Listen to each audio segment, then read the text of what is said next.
The Global Research Institute and Training Center, or GRID, was established in 2023. It focuses on research, training, and publishing quality academic work in collaboration with universities and institutions around the world. GRID also GRID also provides training on research tools like SPSS, STATA, and R, along with research writing and project management and evaluation. It, it also organizes research paper sharing and discussion among experts on the particular theme and monthly webinar on research scale led by international members. In In addition, GRID also supports manuscript writing, journal selection, editing, and proofreading. It also offers one-to-one mentorship from choosing a topic to finals publication. GRID also publishes two international previewed journals, the Journal of Sustainability and Environmental Management and the Journal of Multidisciplinary Research Advancement, both published twice a year. Now, let me introduce the team behind GRID.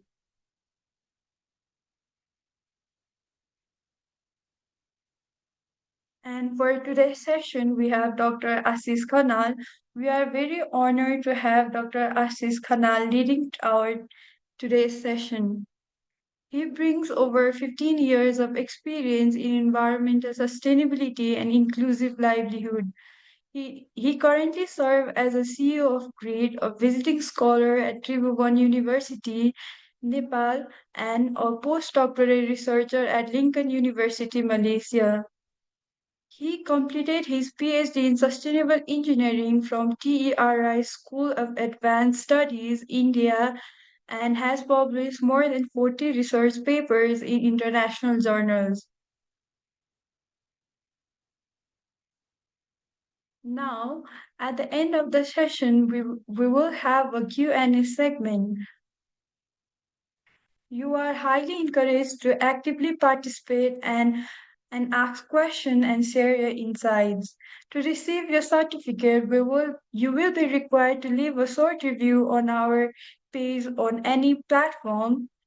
Once you complete the review, your certificate will be provided to you. We'll share the certificate access link at the end of the session. Now, please note that the link will only be provided at the end of the session, so we kindly request you to stay with us until the end of the session.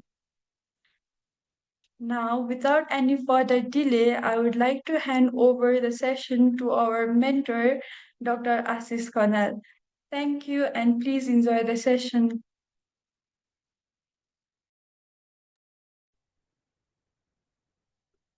Thank you Simran. यहाँहरू सबैलाई नमस्कार है।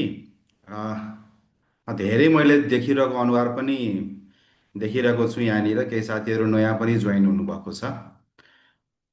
मैले चाहिँ introduction सिमरनले दिइसक्नु भएको छ।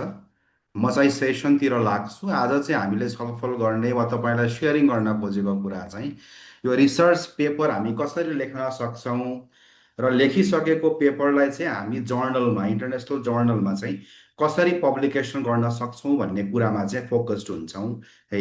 त्यसको लागि चाहिँ म प्रेजेन्टेसन एउटा देखाउँछु यहाँलाई के इक्जाम्पल सहित। यहाँहरूलाई थप केही क्वेसन्सहरू छ इन बिट्विन भने यहाँले च्याट बक्समा राख्न सक्नुहुन्छ। सेसन सिद्धिएपछि सेसन चाहिँ म्याक्सिमम् 40 मिनट्सको हुन्छ मैले लिने। त्यसपछि हामी चाहिँ क्वेसन एन्सर राउन्डमा जान्छौँ। त्यो बेला चाहिँ यहाँले च्याट बक्समा राख्नुभएको क्वेसन चाहिँ हामी लिन्छौँ र त्यसपछि तपाईँहरूलाई चाहिँ भनौँ न अडियो एसेस पनि हुन्छ र यहाँहरूले चाहिँ प्रश्न सिधै सोध्न पनि सक्नुहुन्छ है। सो विदाउट डिले म चाहिँ प्रेजेन्टेसनतिर जान्छु जहाँ चाहिँ आजको सेसन रिसर्च पेपर हामी कसरी लेख्न सक्छौँ र त्यो पेपरलाई चाहिँ हामीले इन्टरनेसनल जर्नलमा कसरी पब्लिस गर्न सक्छौँ है। त्यो कुरा यो सेसन जुन छ यो सुरु गर्नुभन्दा पहिला चाहिँ एउटा सानो मैले यहाँहरूसँग पोल राख्छु है। सो यहाँको स्क्रिनमा एउटा मेसेज पपअप हुन्छ। त्यो चाहिँ फिलअप गर्नु होला। आई होप तपाईँहरू स्क्रिनमा देखिरहेको छ एउटा प्री सर्वेको फर्म। त्यो फर्म यहाँले फिलअप गर्नु होला। तिनवटा क्वेसन छ। What is your highest educational level, त्यसपछि तपाईँको एक्सपेक्टेसन फ्रम दिस सेसन के छ, यहाँको यो सेसनको एक्सपेक्टेसन, र अन्तिममा चाहिँ तपाईँले पेपर लेख्नु भएको छ वा पब्लिस पनि गर्नुभएको छ भने त्योसँग रिलेटेड भयो भने चाहिँ मलाई यसपछिको सेसन चलाउनलाई सजिलो हुन्छ है। सो म सबैलाई रिक्वेस्ट गर्छु काइन्डली त्यो पुल चाहिँ फिलअप गरिदिनु होला सर्वेको, so that we can know तपाईँहरू चाहिँ के रिक्वायरमेन्ट छ, के इन्फर्मेसन सिक गरेर चाहिँ यो सेसनमा जोइन हुनुभएको छ।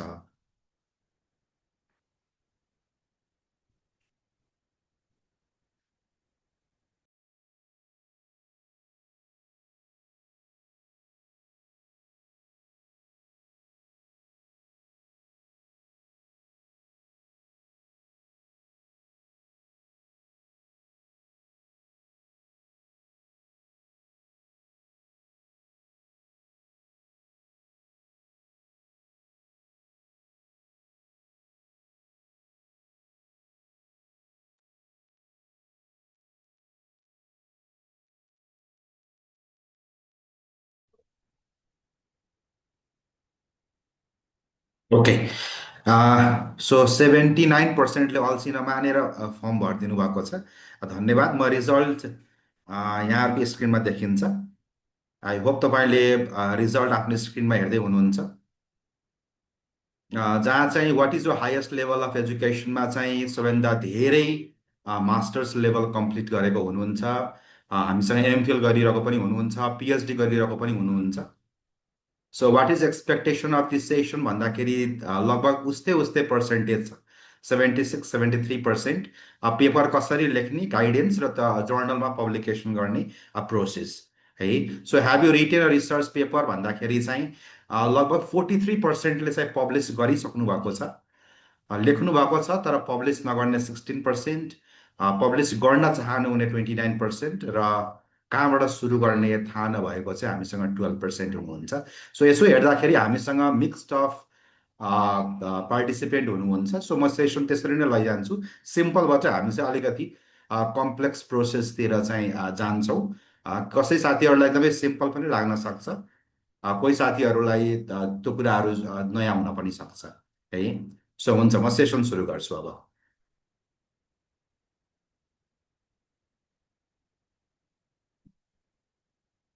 मैले स्क्रिन चाहिँ भिडियो चाहिँ अफ गरेँ स्मुथ होस् भनेर।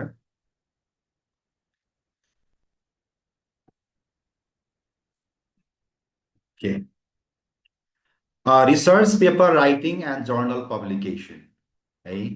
सो रिसर्च पेपर भनेको के हो, रिसर्च पेपर कसरी लेखिन्छ, र हामीले लेखिसकेको पेपर चाहिँ जर्नलमा कसरी पब्लिस गर्न सकिन्छ, यहाँहरूले लेख्नु भएको कुनै प्रोजेक्ट रिपोर्ट होला कलेज युनिभर्सिटीको, यहाँको थेसिस होला ब्याचलर मास्टर्स एमफिल लेभलको, यहाँको डिजर्टेसनहरू होला। सो त्यो सम्पूर्ण डकुमेन्टहरूलाई चाहिँ हामीले विभिन्न सानसानो रूप दिएर चाहिँ मल्टिपल म्यानुस्क्रिप्ट बनाउन सक्छौँ। म चाहिँ दुईवटा टर्म प्यारलली युज गरिरहेको हुन्छु सिमल्टेनियसली, एउटा म्यानुस्क्रिप्ट र रिसर्च पेपर। यो मैले जुन टर्म भने पनि यहाँले बुझ्नु होला कि यो जर्नलमा पब्लिस गर्ने पेपरको बारेमा हामी कुरा गर्दैछौँ, जर्नल पेपरको। किनभने पहिला हामी म्यानुस्क्रिप्ट भन्छौँ, रिसर्च पेपर भन्छौँ, जब त्यो पेपरलाई पठाएर त्यो पब्लिस हुन्छ त्यसलाई हामी जर्नल पेपर भन्छौँ है। सो हामीले गर्ने भनेको रिसर्च छुट्टै होला, त्यसबाट हामीले बनाएर पेपर चाहिँ म्यानुस्क्रिप्ट जर्नलमा पठाउनु पर्ने हुन्छ पब्लिकेसनको लागि। सो पहिला हामीले लेख्ने कसरी त, सो कुनै पनि जर्नल पेपर यहाँले हेर्नुभयो भने it is most of the cases कति प्रकारको हुन्छ भन्दाखेरि द फर्स्ट थिङ इज तपाईँको चाहिँ ओरिजिनल पेपर भनेर तपाईँले जर्नल पेपरको माथि लेखेको देख्नुभएको हुन्छ। ओरिजिनल पेपर भनेको चाहिँ जुन प्राइमरी डेटामा बेस्ड भएर लेखिएको पेपर हुन्छ, जुन फिल्डमा गएर तपाईँले क्वान्टिटेटिभ वा क्वालिटेटिभ कुनै मेथडबाट डेटा कलेक्सन गरेर एनालाइज गरेर तपाईँले फाइन्डिङ निकालेर गर्नुहुन्छ भने त्यस्तो पेपरलाई हामी ओरिजिनल पेपर भन्छौँ है, जर्नल पेपर जुन पब्लिस हुन्छ। अर्को भनेको चाहिँ हामी रिभ्यू पेपर भन्छौँ, जुन तपाईँको लिट्रेचरमा बेस्ड भएर तपाईँ अफिसमा घरमा बसेर टेबल डेस्कटपहरू युज गरेर तपाईँ लिट्रेचर मात्रैको एनालाइसिस गरेर चाहिँ पेपर बनाउनुहुन्छ, जहाँ तपाईँको स्कोपिङ रिभ्यू होला, सिस्टमेटिक लिट्रेचर रिभ्यू होला, तपाईँको मेटा एनालाइसिस होला। यो जति पनि डकुमेन्ट लिट्रेचर बेस्डमा बनाइन्छ हामी त्यसलाई चाहिँ रिभ्यू पेपर भन्छौँ है। नाम मात्रै फरक हो, ओरिजिनल र रिभ्यू भनेर। यसको मतलब रिभ्यू पेपर भनेको ओरिजिनल होइन भन्ने चाहिँ नभन्डान्नु होला। सो दुइटैको वेटेज उत्तिकै हुन्छ, रिसर्च फिल्डमा इम्पोर्टेन्स उत्तिकै हुन्छ। तपाईँले क्वान्टिटेटिभ क्वालिटेटिभ मेथड युज गरेर प्राइमरी डेटा लिएर रिसर्च गर्नुहोस् या रिभ्यू पेपर बेसिसमा पेपर लेख्नुहोस्, दुइटैको वेटेज बराबरी हुन्छ। जसरी क्वालिटेटिभ र क्वान्टिटेटिभमा कुन चाहिँ बेस्ट हुन्छ सोध्नुहुन्छ भने नोबडी गिभ्स द एन्सर होइन। सबैको ब्युटी आफ्नै प्लेसमा छ, कुन मेथोडोलोजी युज गर्ने भनेर, र त्यसले दिने आउटकमहरू पनि है। सो उनीहरूले चाहिँ रिभ्यू पेपर हामी ओरिजिनल पेपर भन्छौँ। त्यस्तै जर्नलमा अर्को एडिटोरियल नोट पनि पब्लिस हुन्छ। त्यो भनेको 1-2 पेजको मात्रै हुन्छ। तपाईँले एडिटर इन चिफ, जुन एडिटर हुन्छ जर्नलको, उसलाई लेटर लेख्ने हो है। सो त्यो तपाईँहरू जो चाहिँ नयाँ हुनुहुन्छ रिसर्च फिल्डमा, पब्लिकेसन फिल्डमा, तपाईँले त्यो पनि ट्राई गर्न सक्नुहुन्छ, एडिटोरियल नोट भनेर। कसैले कन्सेप्ट नोट भनेर पनि माग्छ 3-4 पेजको होइन, केस स्टडी भनेर माग्छ तपाईँको 3000-3500 वर्डको। र जेनरली हामीले अहिले कुरा गरिरहेको रिसर्च पेपर भनेको चाहिँ 5000देखि 8000 वर्डको भित्र रहने तपाईँको चाहिँ रिसर्च पेपर म्यानुस्क्रिप्ट जुन जर्नलमा हामी पब्लिस गर्छौँ है, त्यसको बारेमा हामी कुरा गरिरहेका छौँ। र कुनै पनि रिसर्च पेपरमा, जर्नल पेपरमा जुन पब्लिस हुन्छ पछि त्यसमा हुने कम्पोनेन्ट भनेका यी कुराहरू चाहिँ त्यो पेपरमा हुनैपर्छ। पहिलो भनेको टाइटल। त्यो जर्नल तपाईँको जुन पेपर छ त्यसको टाइटल एकदमै कन्साइज, डिस्क्रिप्टिभ र तपाईँको कन्टेन्ट के हो रिसर्चमा, त्यो रिसर्चमा भनेका कुराहरू चाहिँ तपाईँको टाइटलमा क्लियरली उल्लेख भएको हुनुपर्छ जहिले पनि है। त्यो रिसर्च जुन तपाईँले गर्न खोजेका कुराहरू छ त्यो कुरा चाहिँ हुनुपर्छ। सो पहिलो कुरा भनेको तपाईँको रिसर्च गर्दाखेरिको भेरिएबल्सहरू के हुन् त्यो कुराहरू खुलाउन सक्नुभयो भने टाइटलमा एकदमै राम्रो। तपाईँको रिसर्चको प्रब्लम के हो, तपाईँले केमा यस इस्युमा स्टडी गर्दै हुनुहुन्छ त्यो कुरा तपाईँले टाइटलमै राख्नु पर्यो। तपाईँको स्टडी लोकेसन कहाँ हो त्यो कुरा तपाईँले टाइटलमा राख्नु पर्यो। भन्नुको मतलब त हेर्नुहोस्, तपाईँले तपाईँको प्रब्लम राख्नुहुन्छ एउटा वा दुईटा शब्दमा, तपाईँले भेरिएबल राख्नुहुन्छ दुईटा भेरिएबल, 2-2 4वटा वर्ड भयो, तपाईँले चाहिँ त्यसको च्यालेन्जेसहरूको कुराहरू राख्नुहुन्छ, अर्को कुराहरू भयो तपाईँको स्टडी साइटको बारेमा राख्नुहुन्छ, गर्दाखेरि तपाईँसँग लगभग 8-9वटा वर्ड मिनिमम पुग्छ यी सबै कुरा पुर्याउनु भयो भने। सो जेनरली तपाईँको टाइटल चाहिँ कसैले भन्छ नि यो टाइटल त एकदमै जेनरल छ, यस्तो पनि रिसर्च हुन्छ भनेर कसैले प्रश्न गर्छ भने आफ्नो रिसर्चको टाइटल एकपल्ट हेर्नु होला। यदि टाइटल थोरै वर्डको छ भने तपाईँको के छ, टाइटल कन्साइजनेस छैन होइन। तपाईँको चाहिँ भनौँ न तपाईँले चाहिँ जुन चाहिँ टार्गेट मिट गर्नुपर्ने हो, टार्गेटमा हिट गर्नुपर्ने हो, त्यो चाहिँ पुर्याउन सक्नु भएन। एकदमै जेनरल भेग भयो भने चाहिँ त्यो नर्मल न्युज आर्टिकल जस्तै, वेब साइटमा पब्लिस हुने कुनै वेब कन्टेन्ट जस्तै देखिन्छ। सो उनीहरूले तपाईँको टाइटल पढिसकेपछि एउटा रिसर्चरलाई थाहा हुनुपर्छ तपाईँले के गर्न खोज्दै हुनुहुन्छ, कुन मेथोडोलोजी युज गर्नुभएको होला, तपाईँले कहाँ स्टडी गर्न खोज्दै हुनुहुन्छ, अनि त्यसपछि तपाईँले गर्न खोजेको समस्याहरू के छन् भन्ने कुरा चाहिँ त्यो खुलस्त रूपमा आउनुपर्छ है जहिले पनि। त्यही भएर टाइटललाई एकदमै ध्यान दिनु होला। यो टाइटल भन्ने कुरा फेरि एउटा प्रश्न आउन सक्छ, के टाइटलको इम्पोर्टेन्स त्यति धेरै हुन्छ त हामीले सुरुमै टाइटल राख्ने भनेर? होइन, टाइटल हाम्रो चाहिँ गाइडिङ लाइन हो, हामीलाई बाटो देखाउने एउटा मिडियम हो। यसको आधारमा हामीले चाहिँ थिमहरू जेनेरेट गर्छौँ, त्यो थिमको आधारमा हामीले चाहिँ लिट्रेचर रिभ्यू गर्छौँ। त्यहाँबाट आएको जुन डेटाहरू हुन्छ, रिभ्यूबाट आएका कन्टेन्टहरू हुन्छ, त्यसको आधारमा ग्याप आइडेन्टिफाई गर्छौँ। त्यसको आधारमा रिसर्च क्वेसन र अब्जेक्टिभ बनाउँछौँ। त्यसको आधारमा मेथोडोलोजी हुन्छ, मेथोडोलोजीले गाइड गरेर डेटा कलेक्सन हुन्छ। त्यो डाटा कलेक्सनलाई त्यही अनुरूप हामीले फाइन्डिङ लेख्नु पर्यो। हरेक अब्जेक्टिभको त्यही अलाइनमा फाइन्डिङहरू लेख्नुपर्ने हुन्छ र आएको फाइन्डिङलाई क्रिटिकली जस्टिफाई गर्नुपर्ने हुन्छ, कम्पेयर र कन्ट्रास्ट गर्नुपर्ने हुन्छ डिस्कसनमा।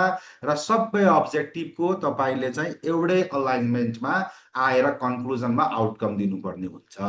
सो सरसर्ती हेर्दाखेरि रिसर्च भनेको जहिले पनि data collection goes in circular way. ए तपाईँले एकैतिरबाट डाटा कलेक्सन गर्छु भन्ने हुँदैन। You have multiple stakeholders for data collection, but राइटअपको लागि you have always a linear way. तपाईँले एउटै लाइन, एउटै रेखा चाहिँ फलो गर्नुपर्छ।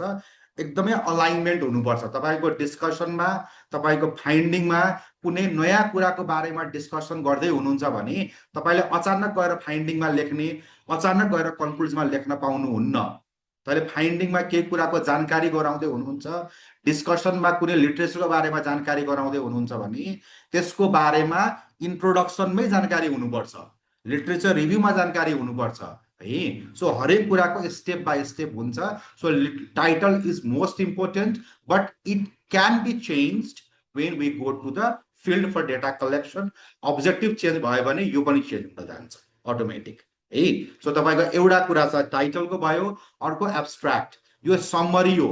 तपाईँको होल रिसर्च जुन 5000 6000 वर्डको हुन्छ, हामीले लेख्ने रिसर्च पेपर, त्यसलाई चाहिँ 250देखि 300 वर्डमा हामीले लेख्छौँ, जसमा चाहिँ यो 5वटा component background, research objective, methodology, finding र कन्क्लुजन, यो 5वटा कुरा तपाईँको एब्स्ट्र्याक्टमा यही लाइनमा आउनुपर्छ।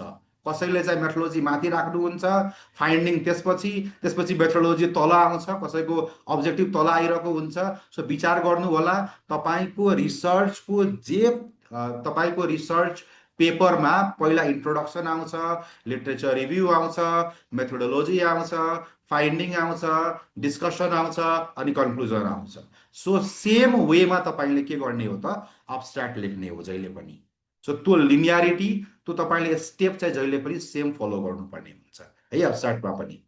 इन्ट्रोडक्सन भनेको बेसिकली तपाईँको रिसर्च कुन धरातलमा उभिएको छ, त्यो रिसर्चको ब्याकग्राउन्ड के हो, कन्टेक्स्ट के हो, किन त्यो रिसर्च गर्न खोज्दै हुनुहुन्छ, तपाईँले गर्ने रिसर्चको अब्जेक्टिभ, क्वेसनियर के हो, र त्यसलाई हामीले अलिकति मेथोडोलोजीसँग लिङ्क गरिदिन्छौँ। मेरो रिसर्चको बेनिफिट यो हो भन्ने कुरा। कुनै पनि रिसर्च पेपर पब्लिस भएको जर्नल आर्टिकल खोल्नुहोस्, हरेक जर्नल आर्टिकलको इन्ट्रोडक्सनको लास्ट प्यारा, फेरि दोहोऱ्याउँदैछु, इन्ट्रोडक्सनको लास्ट प्याराग्राफमा जहिले पनि तपाईँको चाहिँ अब्जेक्टिभ, ग्याप, अब्जेक्टिभ र तपाईँले गर्न खोजेको रिसर्च के हो र त्यसमा तपाईँले चाहिँ के बेनिफिट हुन्छ भन्ने कुरा लास्ट प्याराग्राफमा जहिले पनि लेखिएको हुन्छ है।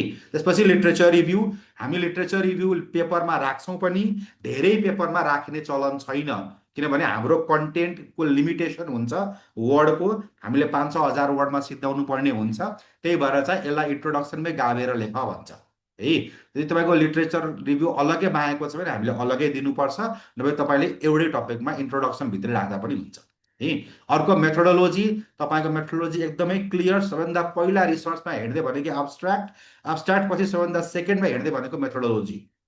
मेथोडोलोजीमा तपाईँले सानसानो डिटेलहरू, तपाईँले कुन किवर्ड युज गरेर आर्टिकलहरू खोज्नुभयो, तपाईँले कतिजनासँग डेटा कलेक्सन गर्नुभयो, डेटा कलेक्सन गर्ने बेलामा तपाईँले कन्सेन्ट लिनुभयो कि भएन, भर्बल लिनुभयो कि रिटेल लिनुभयो, कतिजनासँग लिनुभयो होइन, कतिजना रेस्पोन्डेन्ट थिए, कतिजनाले रेस्पोन्स नै गरेनन्, आएको डेटालाई कसरी इन्ट्री गर्नुभयो, कुन सफ्टवेयरमा हाल्नुभयो, ए टु जेड स्टेप तपाईँले एकदमै कुल भएर सोच्नुपर्ने हुन्छ। र त्यसलाई तपाईँले स्टेप एक्ज्याक्ट तपाईँले हातमा क्वेसन लिएर फिल्डमा गएर डाटा लिएर आउँदाको बेलाको सम्पूर्ण process you have to write. यसमा चाहिँ जुन जेनरली 500 to 700 वर्डमा हुन्छ, त्यतिभित्र तपाईँले चाहिँ एकदमै भनौँ न लिमिटेसन वर्डको थोरै छ, तर लेख्नु पर्ने कुरा धेरै हुन्छ है। सो कुनै पनि कुरा नछुटोस्, थोरै वर्ड भोल्युम खर्च गरेर चाहिँ हामीले मेथोडोलोजी कम्प्लिट गर्नु पर्यो। रिजल्ट भनेको तपाईँको अब्जेक्टिभ 1 र 2, मानौ यहाँको दुईटा अब्जेक्टिभ छ भने तपाईँको रिजल्टमा फाइन्डिङमा जहिले पनि पहिला अब्जेक्टिभको क्वेसन पहिला आउनुपर्छ है। धेरै रिसर्चरले गर्ने मेजर गल्ती भनेको चाहिँ फाइन्डिङ तलमाथि लेख्ने के होइन। तपाईँले मानव कुनै स्टडी गर्दै हुनुहुन्छ, काठमाडौँमा चाहिँ अब रोडमा बाटोमा बसेर चाहिँ तरकारी बेच्ने जुन वर्कर्सहरू हुनुहुन्छ, उहाँहरूको लाइभलीहुड स्टडी गर्न खोज्नुभयो होइन। तपाईँले पहिला भन्नुभयो उनीहरूको म इन्कम हेर्छु, एउटा तपाईँको थियो। सेकेन्डमा हेर्नुभयो म जेन्डरको बेसिसमा हेर्छु। तेस्रो तपाईँले भन्नुभयो कि उनीहरूको चाहिँ भनौँ न एउटा चाहिँ सोसियल नेटवर्क कस्तो छ, उनीहरूलाई सपोर्ट कतिको पाइरहेको छ भन्नेको छ भने त्यहाँको अब्जेक्टिभ तिनवटा त्यसरी छ भने फाइन्डिङ पनि त्यसरी नै लेख्नु पर्यो है। उनीहरूको इन्कम के छ भन्ने कुरा नै आउनुपर्छ पहिला। जुन तपाईँको तेस्रोमा तपाईँको चाहिँ नेटवर्क र कनेक्टिभिटीको कुरा थियो, त्यो नेटवर्क र कनेक्टिभिटीको कुरा लास्टमा आउनुपर्छ। सो जहिले पनि अब्जेक्टिभसँगै तपाईँको फाइन्डिङ अलाइन हुनुपर्छ। एउटा कहिले पनि छ्यासमिस गर्ने मिस्टेक नगर्नु होला। अर्को मिस्टेक, मेजर हुने मिस्टेक भनेको चाहिँ एउटै कुरा 3-4 ठाउँमा रिपिटेसन हुने। मानव उदाहरणको लागि चाहिँ हाम्रो पहिलो अब्जेक्टिभ त्यस उहाँको इन्कम पत्ता लगाउने थियो, राइट। हामीले फाइन्डिङ लेख्दा उनीहरूको इन्कमको बारेमा लेख्छौँ। पछि हामीले उनीहरूको चाहिँ भनौँ न थर्ड अब्जेक्टिभमाको फाइन्डिङ लेख्नु पर्यो, सोसियल नेटवर्कको कुराहरू गर्नु पर्यो। त्यहाँनिर गएर फेरि पैसाको कुरा गरिरहेको हुन्छ कतिजनाले के भन्दाखेरि हाम्रो पैसा सम्बन्धी कुरा गर्ने, इन्कम सम्बन्धी कुरा गर्ने, फाइनेन्सियल स्ट्रक्चर डिटेल इन्कमको कुरा गर्ने भनेको फर्स्ट अब्जेक्टिभमा थियो। So do not ever mismatch those thing. त्यस्तो कुरा छ भने तपाईँले रिभ्यू गर्दाखेरि, प्रुफ रिड गर्दाखेरि त्यस्तो कुरालाई कपी गरेर सेम कुरालाई एउटै थिममा, त्यसलाई हामीले रिसर्चमा के भन्छौँ भन्दाखेरि thematic aggregation of data and synthesise भन्छौँ है। थिमेटिकली एरेन्ज पनि गर्नु पर्यो, त्यसलाई सिन्थेसाइज पनि गर्नुपर्छ हामीले डेटालाई जहिले पनि।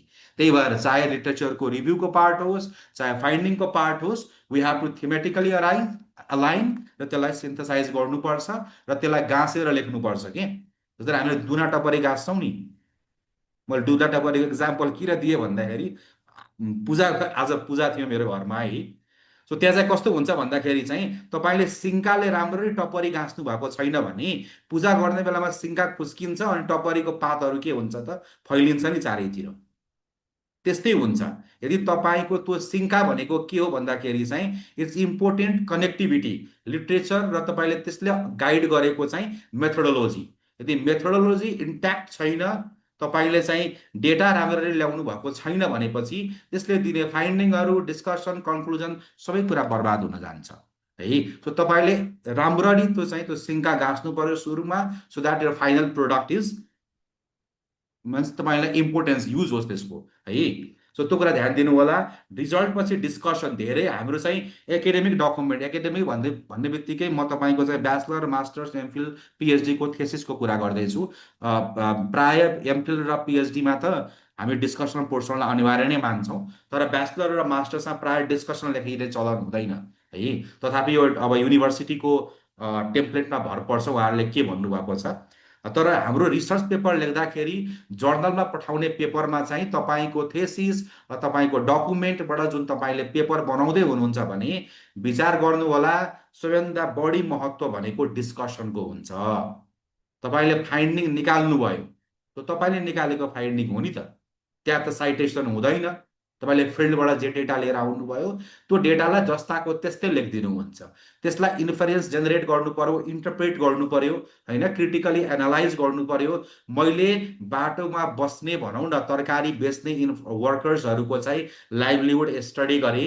उहाँहरूको इन्कम हेर्दाखेरि चाहिँ नेपाल गभर्मेन्टको पे स्केलभन्दा मुनि पाएँ होइन। 18,000 तलब छ भने उहाँहरूको मासिक तलब सबै खर्च कटाएर, उहाँहरूको एक्सपेन्सेस आफ्नो कटाएर चाहिँ मिन्स काम गर्दाखेरि लाग्ने एक्सपेन्सेस कटाएर हातमा आउने प्रफिट भनेको मात्र 13,000 पाएँ भने it means I need to compare the 13,000 with government scale.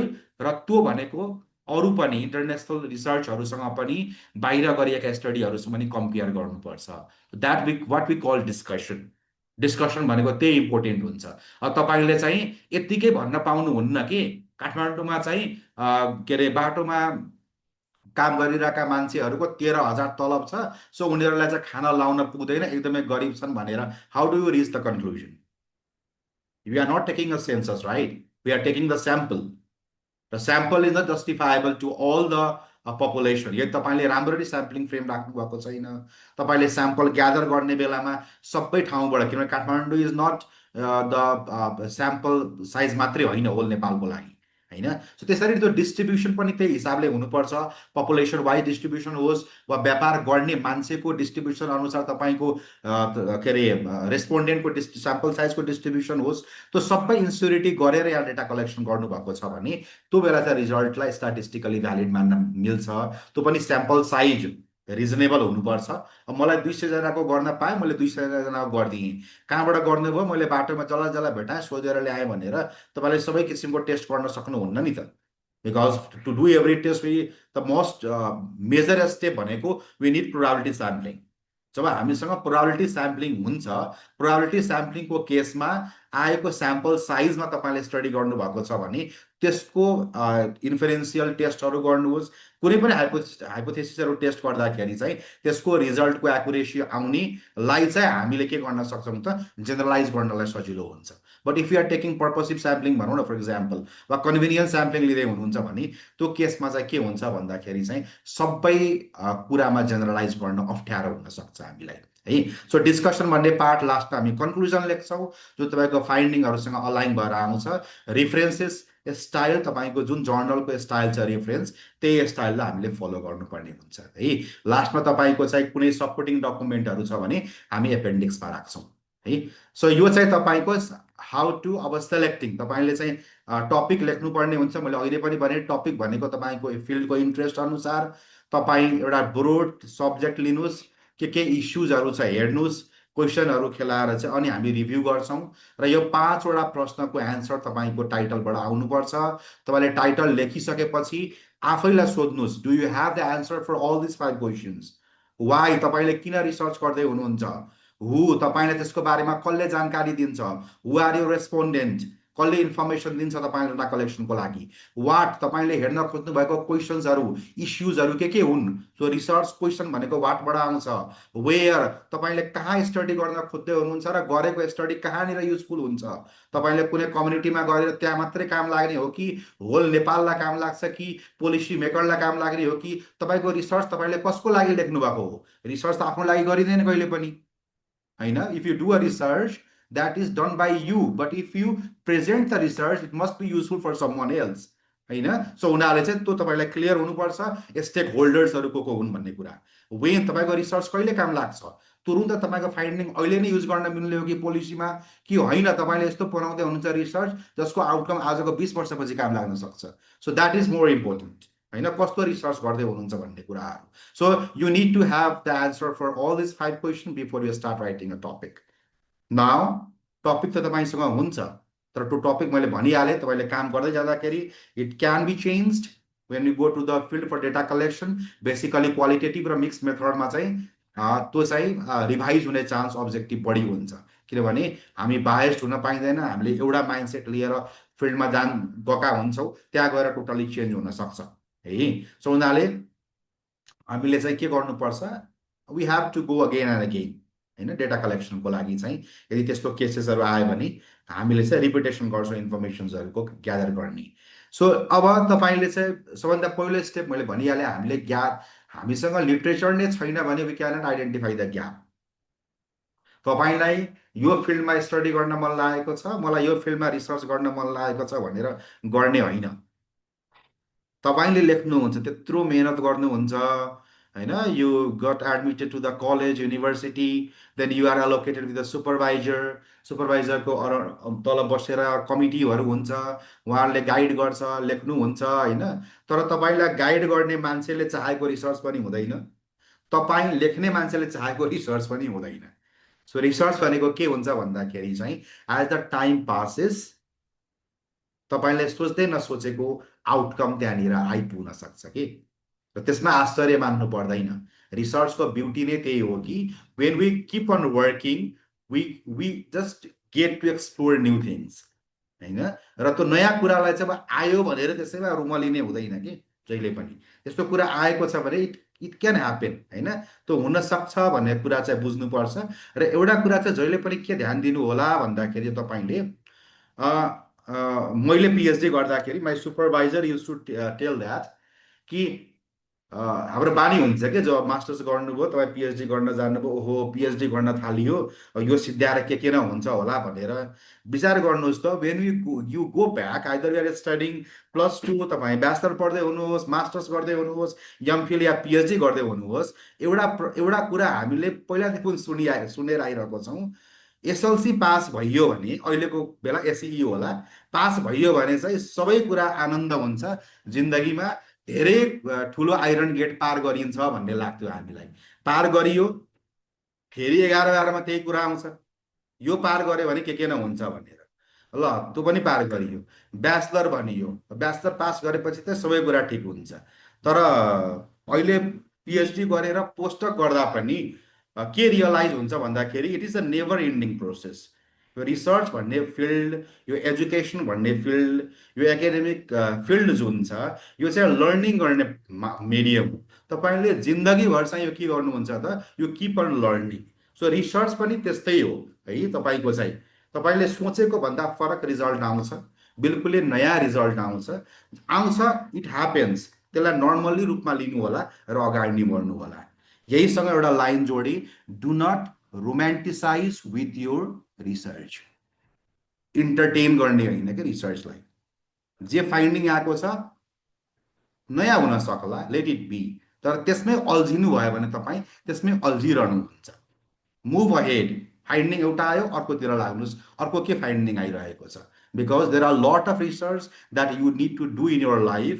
तपाईँको पिएचडी पछि, पोस्टडक पछि, अरू विभिन्न तपाईँको असाइनमेन्टहरू कामहरूमा you have to do research in your whole life है। त do not just stand up, त्यही स्टक भएर नअडिनुहोस्, keep on moving with the flow है। सो यो चाहिँ हामीले आर्टिकल खोज्ने बेलामा there are lot of databases है। जर्नल डेटाबेस भनेको चाहिँ तपाईँको जस्तो हामीले गुगल स्कलर युज गर्छौँ, Google Scholar is a search engine, it is not a database. Database भनेको जहाँ चाहिँ तपाईँको म्यानुअली आर्टिकललाई सेलेक्ट गरेर फिल्टर गरेर राखिन्छ। जस्तै यहाँहरू मेडिकल फिल्डको कोही हुनुहुन्छ भने most of you use PubMed right. अरू सोसियल साइन्सको फिल्डको हुने अरू फिल्डहरू प्रायःले हामी धेरैले युज गर्ने भनेको Elsevier, Science Direct, Springer, Sage, Taylor and Francis, Scopus index जर्नलहरू बढी हामीले हेर्छौँ है। सो तपाईँले त्यहाँ गएर आर्टिकल सर्च गर्न सक्नुहुन्छ। If you ask me any यसबाट लिस्टबाट कुन छान्नुहुन्छ तपाईँले भन्दाखेरि म भन्छु फर्स्ट नम्बर नेप्जोल। नेप्जोल भनेको नेपाल गभर्मेन्ट होइन, त्रिभुवन युनिभर्सिटी अन्तर्गत रहेको जर्नल यसमा इन्डेक्स्ड हुन्छ। कतिलाई लाग्छ नेप्जोल भनेको नेपाली जर्नल हो भनेर, no, NepJOL is not a journal, NepJOL is a database only. NepJOL भन्ने संस्थाले कुनै पनि आर्टिकल पब्लिस गर्दैन है। यसमा जर्नलहरू यसको मेम्बर हुने हो, मेम्बर भएपछि उसले आफ्नो वेबसाइटमा तपाईँको आर्टिकल राख्ने मात्रै हो। नेप्जोल इज नट अ पब्लिसर है कहिले पनि। सो नेप्जोलमा भएका जर्नल छन्, नेप्जोलमा इन्डेक्स भएको जर्नल छ, आइएसएसएन नम्बर पाएको छ, तपाईँको आर्टिकललाई डिओआई दिन्छ भने that is fine for starting है, सुरु गर्नको लागि। यदि you have multiple research published in different journals then you can move to Scopus index journal. संसारभरि 4वटा ऱ्याङ्कमा डिभाइड गरिएको छ, Q1, Q2, Q3, Q4। यो क्वार्टाइल हो। Q भनेको चाहिँ म्याथमेटिकल साथीहरूले राम्ररी बुझ्नुहुन्छ, पहिलो 25%, संसारको 25% उत्कृष्ट जर्नल Q1 जर्नलमा पब्लिस गर्छ। सो एज अ रिसर्चर मेरो पनि र यहाँहरू सबैको पनि इन्ट्रेस्ट के हुनुपर्छ भन्दाखेरि Q1 जर्नलमा आर्टिकल पब्लिस गर्ने। That is the main motto of any researcher in the long term. अहिले नै भन्दिनँ, कतिजना अहिले आउनुहुन्छ कि ब्याचलर गर्दै हुनुहुन्छ, कोही चाहिँ मास्टर भर्खरै जोइन हुनुभएको होला, उहाँ चाहिँ म अहिले नै Q1मा जान्छु भन्नुहुन्छ। फाइन, यु क्यान टेक, तपाईँले इच्छाहरू होइन आकाङ्क्षाहरू राख्न पाउनुहुन्छ, but for that you need time, patience होइन। तपाईँको त्यो आर्टिकल त्यो लेभलको चाहिँ हुनुपर्छ to publish in different high quartile journal है। सो यो चाहिँ हामीले विभिन्न तरिकाले आर्टिकल सर्च गर्ने। तपाईँले नर्मल तरिकाले खोज्नुभयो भने धेरै रिजल्ट आउँछ, तर तपाईँले त्यसमै चाहिँ केही तरिकाहरू ट्याक्टिक्सहरू युज गर्नुभयो भने चाहिँ सजिलो हुन्छ तपाईँले आर्टिकल खोज्नको लागि। हेर्नुहोस् त, अनलाइन सपिङ एडभान्टेजेस यतिकै खोज्नुभयो भने धेरै रिजल्ट पाइन्छ। यसलाई इन्भर्टेड कमाभित्र राखेर खोज्नुभयो भने कति थोरै 118 पायो। अझ इन टाइटल भनेर राख्नुभयो भने टाइटलमा जसको अनलाइन सपिङ एडभान्टेजेस भन्ने टाइटल छ त्यो मात्रै देखिन्छ 4वटा। अब मैले 4वटा आर्टिकल पढेँ भने चाहिँ मलाई धेरै कुराको जानकारी हुन्छ कि। सो आर्टिकल खोज्दाखेरि तपाईँ नेकेड सर्च नगर्नुहोस्, एडभान्स सर्च गर्नुहोस् है। बेस्ट इज इन्भर्टेड कमाभित्र राख्ने आफ्नो टाइटललाई वा किवर्डलाई कि त इन टाइटल लेखेर राख्ने बानी राख्नुहोस्, सजिलो हुन्छ। अझ तपाईँ अल्छी हुनुहुन्छ, अहिले त एआईको जमाना आइसक्यो होइन, सबै काम फेरि एआईले गरिदियो जस्तै लाग्छ हामीलाई। त्यस्तो लाग्छ भने एउटा अर्को साइट चाहिँ स्टडी कोर्गी भन्ने, यो चाहिँ किन पनि राम्रो छ भन्दाखेरि it analyses multiple publish article र तपाईँको थिम रिलेटेड टाइटल उसले बनाएर दिन्छ। जस्तै मलाई इफेक्ट अफ ब्लड सुगर हेर्न मन लाग्यो, म हेल्थ र मेडिसिन फिल्डको हो भने मैले यो लेखेर सर्च गरेँ भने मलाई चाहिँ सबै टाइटलहरू दिन्छ। मैले one by one title search गरेर हेर्न सक्छु, जुन पब्लिस भएको छैन त्यसले मैले आर्टिकल लेख्दा हुन्छ मेरो युनिक टाइटल हो यो। हेर्नुहोस् त, मैले सर्च गरेर हेरेँ, यो चाहिँ मलाई टाइटल युनिक लाग्यो है। सो अर्को भनेको लिटरेचर रिभ्यूको म्याट्रिक्स यहाँले बनाउनु पर्छ। When we are writing an article, कुनै पनि आर्टिकल लेख्ने बेलामा हामीले लिटरेचर रिभ्यू गर्नुपर्ने हुन्छ। त्यसको लागि लिटरेचर रिभ्यू गर्नको लागि चाहिँ हामीसँग यो टेबल जुन छ यो टेबल चाहिँ हुनुपर्छ। एउटा टेबल हामीले बनाउनु पर्छ। यसको लागि मेबी तपाईँको केसमा चाहिँ रिसर्च ग्याप पनि होला, तपाईँले हेर्न खोज्नु भएको वा तपाईँले हेर्न खोज्नु भएको भनौँ न उसको रिसर्च क्वेसन होला, अब्जेक्टिभ होला, त्यो छ भने तपाईँले यो कोलममा मजाले राख्नुहोस् र आर्टिकल पढेर आर्टिकलमा भएका कुराहरू जे छन् त्यो अनुसार यो टेबलमा फिलअप गर्दै जाने हो है, यो सबै इन्फर्मेसनहरू। यसलाई हामी लिटरेचर म्याट्रिक्स भन्छौँ। लिटरेचर रिभ्यू गर्नु पहिला हामीसँग यो टेबल हुनुपर्छ। यो टेबलको आधारमा बल्ल हामीले लेख्ने।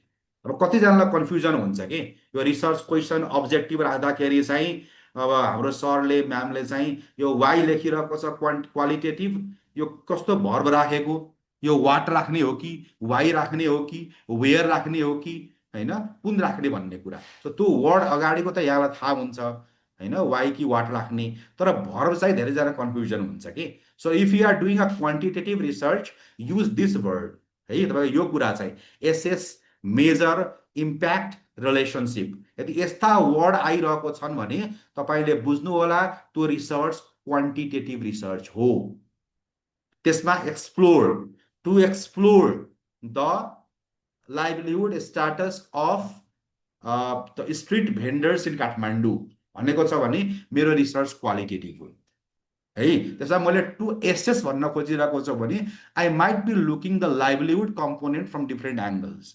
लाइभलीहुडको जुन क्यापिटल्सहरू छन्, सोसियल इकोनोमिक, त्यो सबै क्यापिटल्सहरूको एङ्गलबाट चाहिँ मैले एसेस गर्न खोज्दैछु भन्ने कुरा। त्यो दुइटालाई कम्बाइन गरेर वर्ड राखिएको छ भने मिक्स्ड मेथड रिसर्चमा जान्छ है। यो चाहिँ सो प्लेजारिजम, यो चाहिँ कहिले पनि हामी रिसर्चर भुल्नु हुँदैन। यसमा मैले एउटा कुरा मात्रै जोड्छु, धेरैलाई कन्फ्युजन भएको कुरा भनेको चाहिँ मैले अरूबाट कपी गरेको छैन सर म्याम, मैले चाहिँ पढेर आफ्नै वर्डले लेखेको हो, यो प्लेजारिजम त होइन होला नि भन्नुहुन्छ है। प्लेजारिजम भनेको अरूको कपी पेस्ट गरेकोलाई प्लेजारिजम भन्ने होइन। अरूको कपी पेस्ट त यहाँले गर्नै पाउनुहुन्न कहिले पनि, द्याट इज अनइथिकल। एउटा रिसर्चरले कसैको पनि आर्टिकल उसको सेन्टेन्स कपी पेस्ट गर्न पाइँदैन, that is unethical research field. तपाईँले गर्ने भनेको उहाँको रिसर्च पढेर आएको के बुझ्नुभयो त्यसलाई 2-3 सेन्टेन्समा आफै लेख्ने अनि बल्ल साइटेसन दिने। सो कसैलाई अहिलेसम्म कन्फ्युजन थियो प्लेजारिजम के हो भने यहाँबाट क्लियर हुनुहोस्, plagiarism is not about copying another's literature. Copy त गर्नै पाउनुहुन्न यहाँले, त्यो त यतिकै पनि प्लेजारिजम भन्दा धेरै परको कुरा भयो। तपाईँले मिलाएर अरूको आर्टिकल लेख्नु भएको छ भने पनि त्यहाँ प्लेजारिजम हुन्छ। त्यसमा तपाईँले साइटेसन दिनुपर्छ। अरूको आर्टिकल पढ्नुभयो भने पनि you need to cite that author, that is your risk. कसैको आर्टिकल साइट गरेर साइटेसन राखेर तपाईँको आर्टिकल नराम्रो हुने होइन, झन् राम्रो देखिन्छ। तपाईँले मल्टिपल आर्टिकल्स को चाहिँ हेर्नु भएको छ, पढ्नु भएको छ, रिभ्यू गर्नुभएको छ भन्ने कुरा त्यहाँबाट देखिन्छ। तर कति केसमा के हुन्छ भन्दाखेरि चाहिँ you need to exactly copy. For example, we are writing the definition of WHO, you are in medical field, तपाईँ कुनै थ्योरीको बारेमा लेख्दै हुनुहुन्छ, पाइथागोरस थ्योरम लेख्यौँ हामीले, so we cannot change it, right? त्यस्तो केसेसहरूमा विच इज वेल नोन कुराहरू जुन कहिले पनि चेन्ज हुन सक्दैन, कुनै थ्योरीहरू, फर्मुलाहरू, त्यस्तो कुरा हामी कहिले पनि चेन्ज गर्न सक्दैनौँ। We have to write it exactly according to the source. यदि त्यस्तो केसमा यहाँले कुनै सेन्टेन्स, कुनै थ्योरी कपी गर्नुभयो, कुनै डेफिनेसन, सस्टेनेबल डेभलपमेन्टको डेफिनेसन छ जुन तपाईँले कपी गर्नु, सस्टेनेबल लाइभलीहुडको डिएफआइडीले, युएनडिपीले दिएको वा विभिन्न वर्ल्ड ब्याङ्कले दिएको तपाईँले चाहिँ डेफिनेसन कपी गर्नुभयो भने you need to cite them र जस्ताको त्यस्तै राख्न पाउनुहुन्छ, but you have to write that particular sentence in inverted comma. Inverted कमाभित्र राख्न नबिर्सिनु होला। पछि चाहिँ तपाईँको चाहिँ प्लेजरिजम चेक गर्दाखेरि तपाईँको त पुरै लाइनै कपी गरेको देखियो भने क्वेसन सोध्छ किन कपी गरेर ल्याउनु भएको भनेर। तर त्यसलाई इन्भर्टेड कमाभित्र राख्नु भएको छ भने तपाईँले त्यसपछि साइटेसन दिने हो। एक्ज्याक्टली कपी गरेको लाइनलाई इन्भर्टेड कमाभित्र राख्ने हो, मिलाएको लाइनलाई साइटेसन मात्रै दिने हो।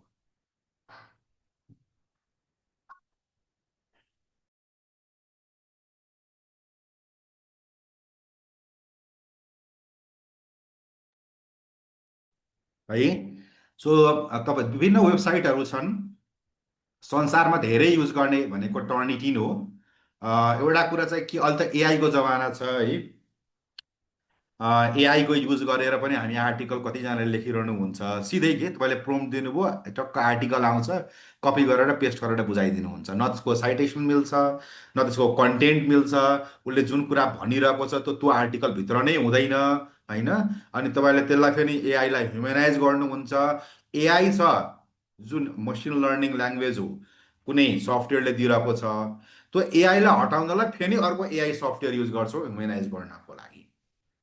एउटा कुरा विचार गर्नु होला, there is no such software built in the world.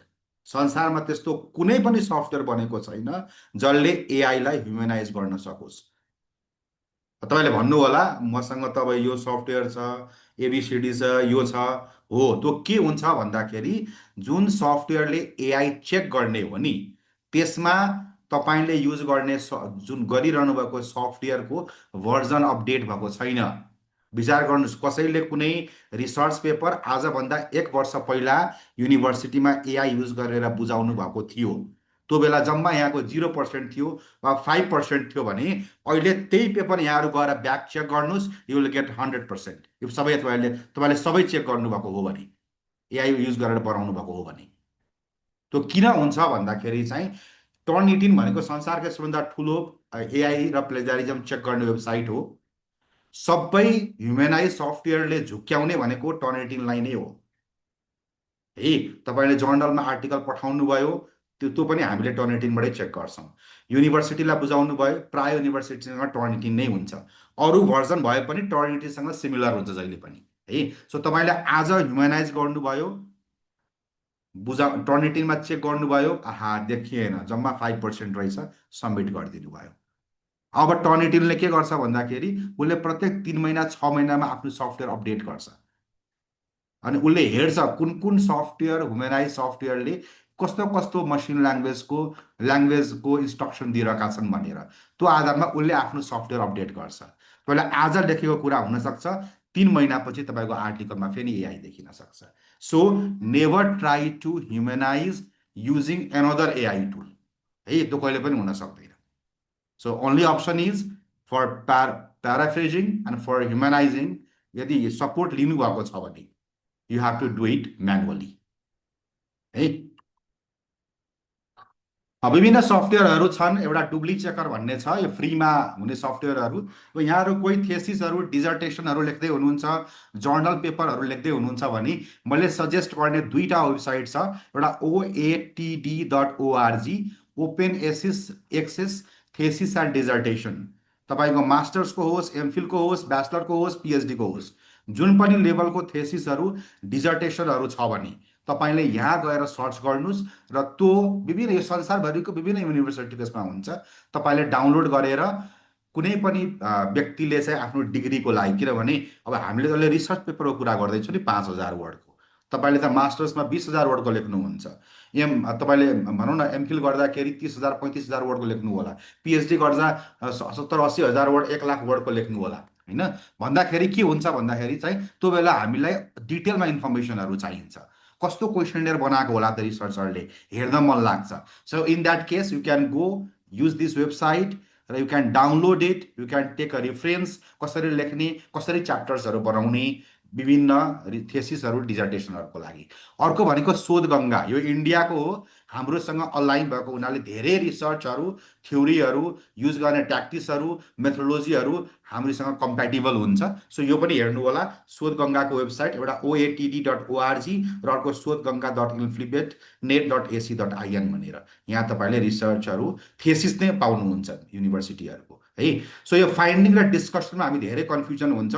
Finding भनेको के हो, त्यो प्रेजेन्ट गर्ने हो, आएको कुरालाई डिटेलमा इन्टरप्रेट गर्ने भनेको डिस्कसन हो। Finding is not the place of discussion है। फाइन्डिङ भनेको जे आयो फिल्डबाट ट्याक्कै राखिदिने हो। फर इक्जाम्पल तपाईँले भेटाउनुभयो 22% तपाईँ के अरे सडक व्यापार गर्ने मान्छेहरूको इन्कम जम्मा 13,000 छ, त्यो फाइन्डिङ हो है। 13% जनसङ्ख्याको के अरे 15% जनसङ्ख्याको 13,000 मुनि इन्कम छ, that is your finding. Discussion के हुन्छ भन्दाखेरि चाहिँ यो इन्कम भनेको नेपाल गभर्मेन्टको स्केलभन्दा एकदमै तल हो, that is your discussion. That is the major difference between finding and discussion. Finding is what you present, you find on the field. Discussion is you elaborate and put your inferences by supporting the literature है। So what did the data show, त्यो हुन्छ किन त्यो भयो भन्ने कुरा discussion हो। So interpretation भन्ने कुरा कहिले पनि आउँदैन फाइन्डिङमा। Discussion is a strong interpretation and critical analysis है जहिले पनि। सो अब जर्नलमा पब्लिस गर्ने कुरा म क्विकली यहाँलाई भनिदिइहाल्छु, हामी सेसन इन्ड गर्ने नजिक नजिक छौँ। सो पहिलो भनेको हामीलाई कुनै पनि आर्टिकल पब्लिस गर्नु छ भने हामीले कुन जर्नलमा पब्लिस गर्ने हो पत्ता लगाउनुपर्छ। अब कतिजना कुन जर्नल भन्ने र पत्ता लगाउनको लागि महिनौ दिन बिताइदिनुहुन्छ कि केही गर्नु पर्दैन साथीहरू। जर्नलको आइएसएसएन नम्बर, हामीले चाहिँ इन्टरनेसनल स्ट्यान्डर्ड सिरियल नम्बर भन्छौँ, हरेक जर्नललाई चाहिँ जुन सर्टिफाइड जर्नल हो त्यो जर्नललाई गभर्मेन्टको अन्डरमा रहेर आइएसएसएन नम्बर दिएको हुन्छ। तपाईँलाई डाउट लाग्छ भने जर्नलको वेबसाइट खोलेर आइएसएसएन नम्बर चेक गर्नुहोस्। यदि त्यो जर्नलको आइएसएसएन नम्बर छैन भने that is a fake or cloned journal. त्यो जर्नलमा आर्टिकल कहिले पनि नपठाउनु, पहिलो कुरा। सेकेन्ड भनेको त्यो जर्नलले डिओआई दिन्छ कि दिँदैन, डिजिटल अब्जेक्ट आइडेन्टिफायर। तपाईँको आर्टिकल पब्लिस भइसकेपछि त्यो आर्टिकलको वेबसाइट लिङ्क उसले दिनुपर्छ, दिँदैन भने त्यो आर्टिकल नपठाउनुहोस्। यो दुईटा is the minimum criteria for sending to any journal. यो बाहेक तपाईँलाई अब हाई क्वालिटी जर्नलमा पठाउनु छ कि कस्तोमा पठाउनु छ, इट डिपेन्ड्स अपन यु होइन। ठुलो जर्नलमा पठाएर केही हुने होइन। आर्टिकलको इम्प्याक्ट इज मोर इम्पोर्टेन्ट। आजभन्दा 50 वर्ष 100 वर्ष पहिला पब्लिस भएको आर्टिकल हामी अहिले पनि किताबहरू पढ्दैछौँ। त्यो कुनै साइन्स डाइरेक्टले, त्यो कुनै स्प्रिङ्गरले, त्यो कुनै सेजलर र टेलर एन्ड फ्रान्सिसले पब्लिस गरेको होइन।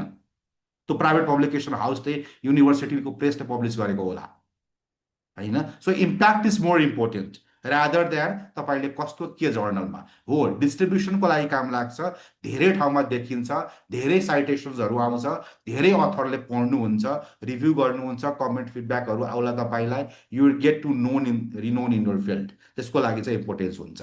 यो वेबसाइट मैले अघि भन्दै थिएँ portal.issn.org, यहाँ नम्बर हालेर हेर्नु होला। हामीले ग्रिडबाट जर्नल निकाल्छौँ, journal of sustainability and environmental management. यसको नम्बर हो 2822-1737। यो हालेर हेर्नुभयो भने त्यो जर्नल कसले पब्लिस गर्छ, कहाँबाट पब्लिस गर्छ, कहिले पब्लिस भएको, सबै डिटेल आउँछ। Now you can confirm that यो जर्नल अथेन्टिक जर्नल हो। त्यसपछि त्यसले पब्लिस भएको आर्टिकल हेर्नुहोस्, आर्टिकलले डिवाई दिएको छ कि छैन, छ भने ढुक्कले पठाउँछ आर्टिकल। तर हेर्नुहोस् पैसा कति जर्नलले लिन्छन्, कतिले लिँदैनन् होइन। कतिले तपाईँले अगाडि पे गर्न भन्छ, पढ्नेले फ्रीमा पाइन्छ।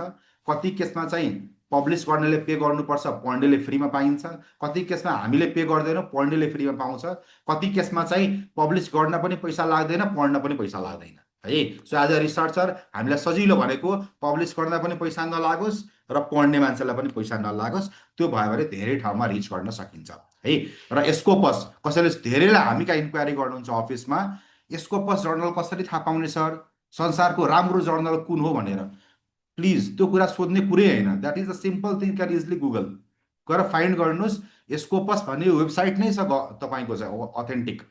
स्कोपस भन्ने वेबसाइट, तपाईँले स्कोपस मात्रै भनेर चाहिँ याहुमा गुगलमा जहाँ गएर सर्च गर्नुहोस्, स्कोपसको वेबसाइट खोल्छ, यही वेबसाइट हो।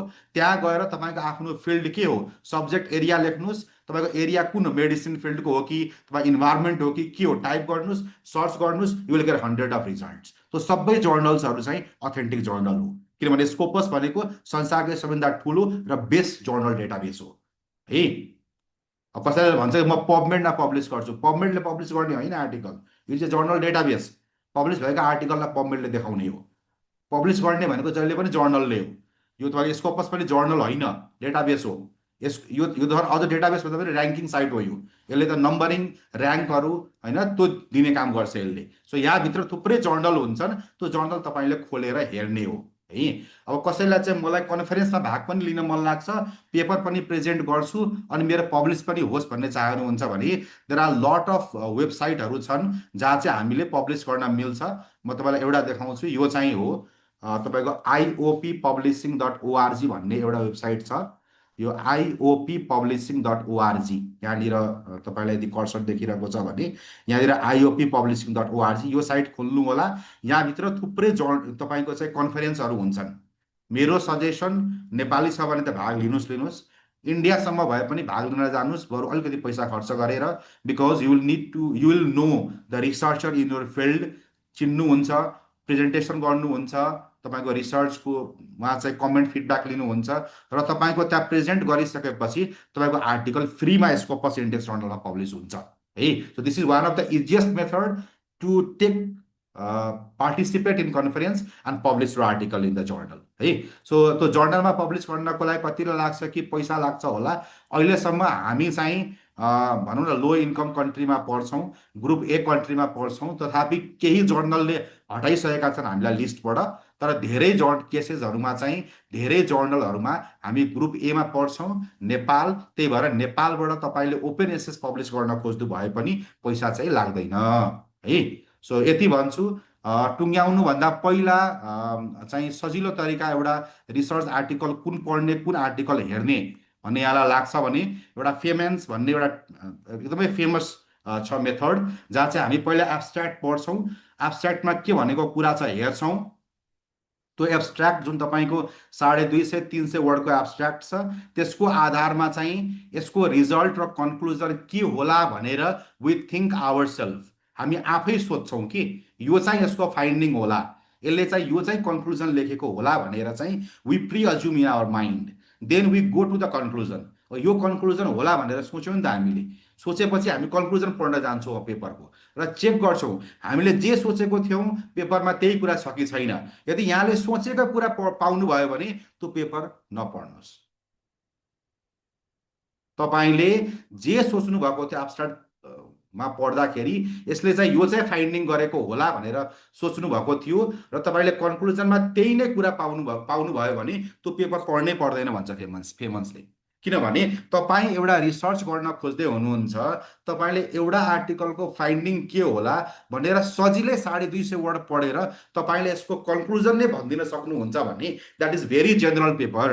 त्यस्तो पेपर यहाँले थुप्रै पाउनुहुन्छ पछि रिभ्यू गर्दै गएपछि है। So if the outcome surprise you, तपाईँले सोच्दै नसोचेको कुरा चाहिँ तपाईँले कन्क्लुजनमा पाउनुभयो भने then you need to read the whole paper and clearly study the method, उसले कुन मेथोडोलोजी युज गरेको छ भनेर हेर्नु होला भन्छ। सो यति भन्दै म सेसन टुङ्ग्याउँछु। यहाँहरूको केही प्रश्नहरू छ भने यहाँले चाहिँ राख्न सक्नुहुन्छ। For further details we can go to our website www.centergrid.com वा फेसबुकमा यहाँहरू हुनुहुँदैन भने फलो गर्नु होला। ग्रिडको अफिस रहेको छ नयाँ बानेश्वर ठुलो हरिकोट काठमाडौँ नेपालमा 10 to 4 अफिस ओपन हुन्छ। यहाँहरू भिजिट गरेर थप इन्फर्मेसन जानकारीहरू र छलफलहरू साथीहरूसँग गर्न सक्नुहुन्छ। हस्, thank you. Over to Simran.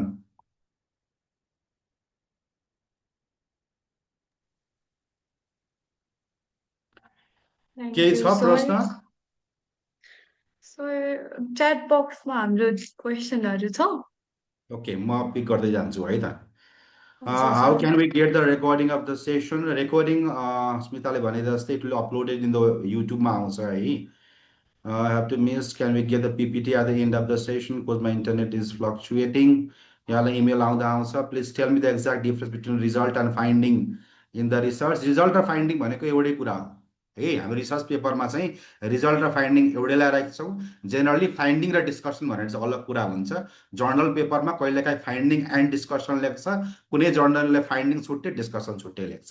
Can we change the title of the study after we have received IRC clearance? Yeah of course you can do that है। तर विचार गर्नु होला, जेनरली टेक्निकल विषयहरू मेडिकल इन्जिनियरिङ फिल्डका जहाँ चाहिँ डेडिकेटेड IRC कमिटीहरू छ भने त्यस्ता डेडिकेटेड IRC कमिटीबाट यहाँले इथिकल क्लियरेन्स लिइसक्नु भएको छ र डेटा ग्यादर गर्नुभएको छ भने त्यो केसमा केही कम्प्लेक्सिटीहरू आउन सक्छ। Please refer to your research committee member वा तपाईँको सुपरभाइजरलाई जानकारी गराउनु होला if you get drastically different result during data collection है। अरू फिल्डको लागि चाहिँ फरक पर्दैन, we can definitely change it. Can we get a format and slide of this section? यहाँले पाउनुहुन्छ, रेकर्डिङ अपलोड हुन्छ यहाँको। Join mobile device, how can access publish? I have to publish in Scopus, how can assess that? मैले भनिहालेँ, स्कोपसको website छ। स्कोपसको वेबसाइटमा जानु होला, सीमाजीले सोध्दै हुनुहुन्छ। So you can go to the Scopus website, you can get list of all the journals. You do not need to pay for money. हामी कहाँ धेरैजना आउनुहुन्छ, मैले 50,000 दिएको छु, 1 लाख दिएको छु, and the blah blah person is going to publish my article in the Scopus Index journal. Nobody is going to publish your article in any journal है। जर्नलमा पब्लिस गर्ने आर्टिकल आफैले हो। जर्नलमा आजको भोलि आर्टिकल कहिले पनि पब्लिस हुँदैन।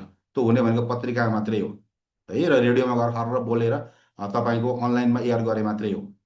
For journal paper article to be published in journal papers, you need at least 2 to 3 months minimum भन्दैछु मैले। किनभने जर्नलमा पठाएपछि रिभ्यू हुन्छ, कमेन्टहरू आउँछ, फिडब्याकहरू आउँछ।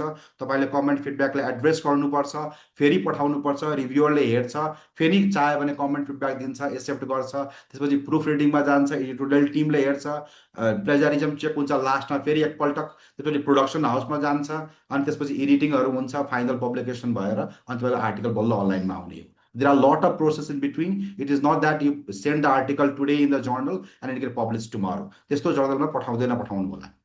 तपाईँको त्यो आर्टिकल आजको भोलि पठाएर पब्लिस हुन्छ भने म ग्यारेन्टी दिन्छु त्यो आर्टिकल तपाईँको पब्लिस भएको कुरा तपाईँले सिभीमा राख्नुभयो भने तपाईँको सिभीकै इज्जत जान्छ कि त्यहाँबाट। किनभने जर्नलमा clearly the journal article should mention the submission date, review date and publication date. यो 3टा डेट उल्लेख गरेको हुनुपर्छ जर्नल आर्टिकलमा। कुनै जर्नल आर्टिकलले सिधै पब्लिस डेट लेख्छ भने त्यहाँ केही कुरा चाहिँ समस्या छ भन्ने कुरा बुझ्नु होला यहाँले है। सो रिभ्यू भएर डबल ब्लाइन्ड पियर रिभ्यू जर्नलमा टार्गेट गर्नु होला आर्टिकल पब्लिस गर्नको लागि जहिले पनि है। टाइटल भइहाल्यो, रेकर्डिङ यहाँले पाइहाल्नुहुन्छ। सुनिलजीको वाट अबाउट academia.edu? मैले बुझिनँ सुनिलजीले के भन्नुभएको हो।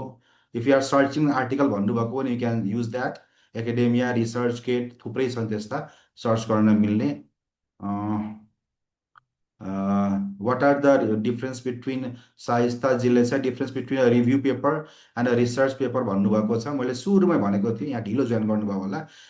रिभ्यू पेपर र रिसर्च पेपर भन्ने हुँदैन, रिभ्यू पेपर र ओरिजिनल पेपर भन्ने हुन्छ। ओरिजिनल पेपर भनेको प्राइमरी डेटामा बेस्ड भएर फिल्डमा डेटा ग्यादर गरेर लेख्नु भएको छ भने हाम्रो रिसर्च वा जर्नल पब्लिकेसनको फिल्डमा त्यसलाई भनिने भाषा भनेको ओरिजिनल पेपर हो।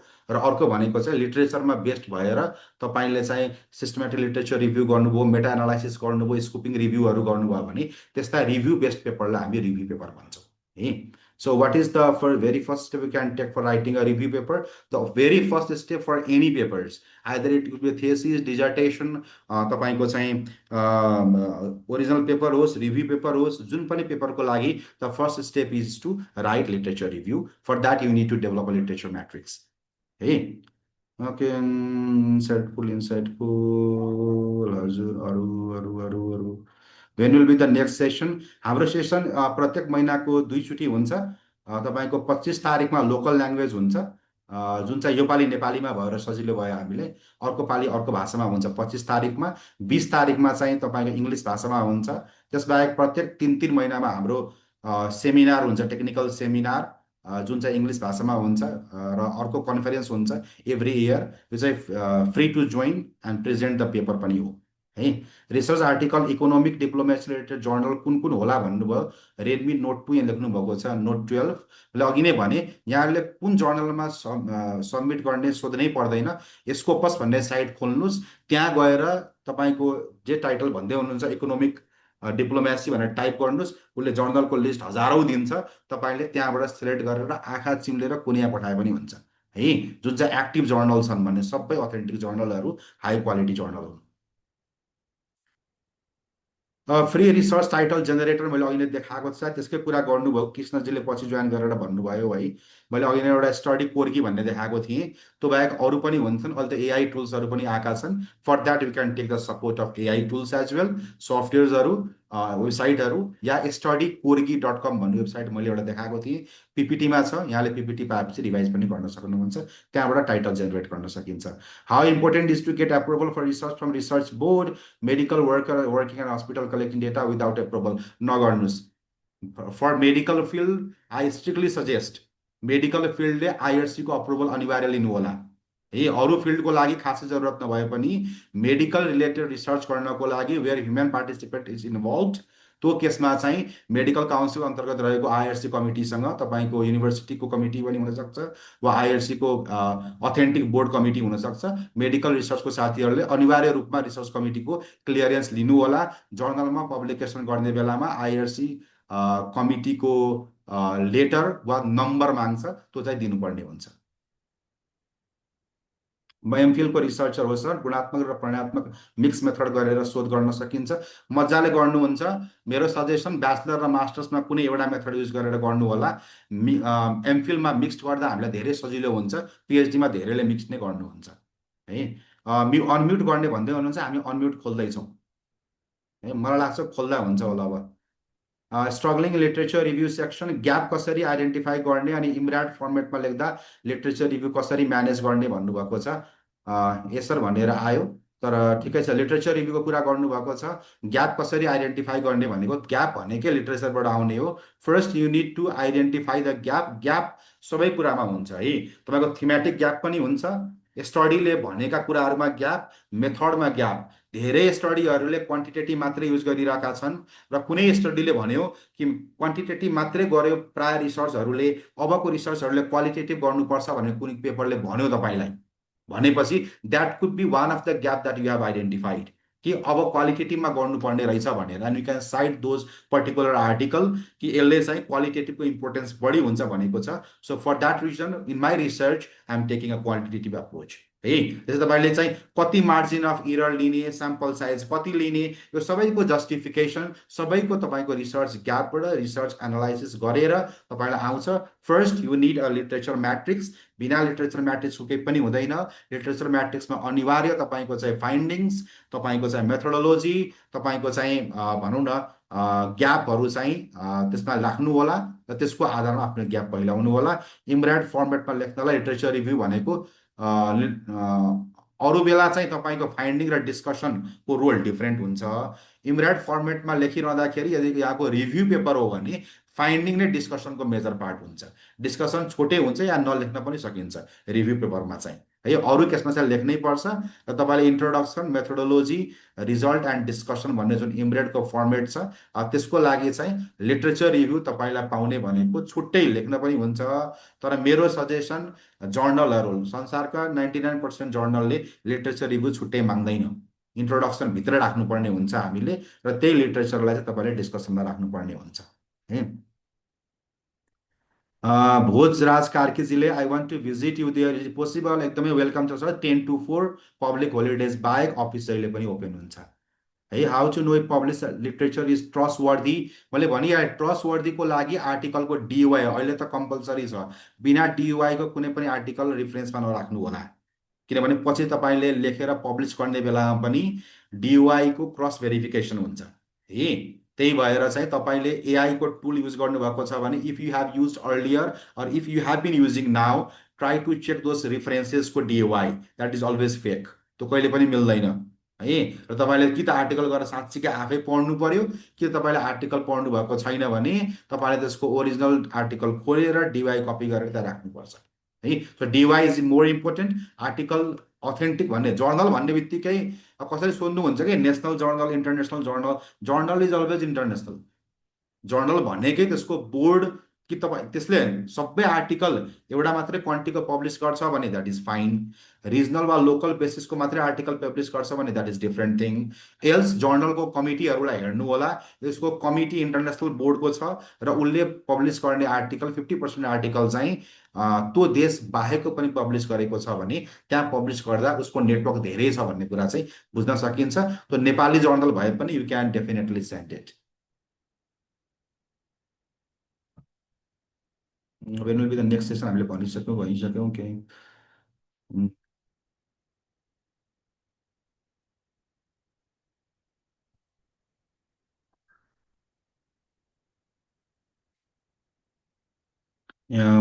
रिपोर्टहरूको गेस्ट स्टडी भनेको मैले बुझिनँ यो क्वेसन, खिमराजीले के भन्नुभएको।